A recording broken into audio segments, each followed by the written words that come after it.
अब हम लोग class 5th Maharashtra board environmental science का next topic methods of food preservation पढ़ने वाले हैं कि हम फूड को प्रिजर्व करने के लिए कौन कौन सी मेथड्स अपनाते हैं। First is drying. When we dry the food stuff the water content is lost. जब हम फूड स्टफ्स को ड्राई कर देते हैं यानी सुखा देते हैं तो उसमें जो वाटर की क्वांटिटी है वो ख़त्म हो जाती है। This method is use to preserve the food stuff like papad, kadhai and संदेश, व्हीट एंड दाल एक्सेट्रा।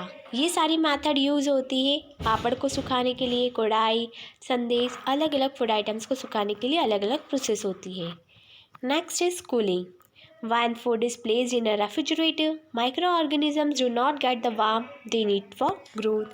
अगर हम किसी भी फूड आइटम्स को रेफ्रिजरेटर में रख देंगे तो माइक्रो ऑर्गेनिज़म को गर्माहट नहीं मिल पाएगी जो कि उनको उनकी ग्रोथ के लिए चाहिए, यानी माइक्रो ऑर्गेनिजम्स ग्रो नहीं करेंगे। Third one is boiling. When food stuffs are boiled the microorganisms in them get destroy. जब फूड स्टफ को हम बॉईल कर देंगे तो उसके अंदर जो भी माइक्रो ऑर्गेनिजम्स हैं वो डिस्ट्रॉय हो जाएंगे। Next is placing in air tight cans. अगर हम किसी फूड पार्टिकल्स को, फूड स्टफ्स को प्रिजर्व करने के लिए हम उसको एयर टाइट कंटेनर में रख देंगे तो जो माइक्रो ऑर्गेनिजम्स उसमें हैं वो भी डिस्ट्रॉय हो जाएंगे, वो भी मर जाएंगे। और एयर टाइट कंटेनर रहेगा तो उसमें से एयर और वाटर भी अंदर नहीं जा पाएगी जिससे कि उसमें फंगस या माइक्रो ऑर्गेनिजम्स नहीं लगेंगे। It means that to preserve the foodstuffs, the microorganism in that should be destroyed. इसका मतलब ये हुआ कि यदि हम फूडस्टफ्स को प्रिजर्व करना चाहते हैं तो सबसे पहले हमको माइक्रो ऑर्गेनिजम्स को उसके अंदर जाने से रोकना है, यानी माइक्रो ऑर्गेनिजम्स को हमको डिस्ट्रॉय करना है। Also they must be placed in a conditions in which the micro organism will not grow again. और हमको उन कंडीशंस में रखना है जहाँ पर माइक्रो ऑर्गेनिजम्स ग्रो नहीं कर सकते। Try this, make a pickle.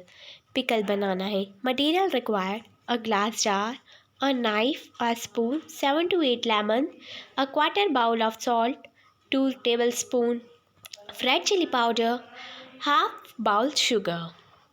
Procedure: clean and dry the jar. Cut each lemon into 8 pieces. Put these pieces in a jar and add salt, sugar and the chili powder. Mix the ingredients well with a dry woolen or just a spoon.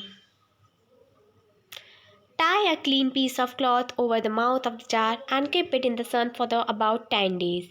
Stir it every day with a clean dry spoon. Your hand too should be clean and dry. Enjoy a pickle. Preservatives are certain substances are added to jams and pickles to preserve them for a long time. They are called the preservatives, such as sugar, salt, asafetida, hing, mustard, oil, and vinegar are the example of preservative. Do you know?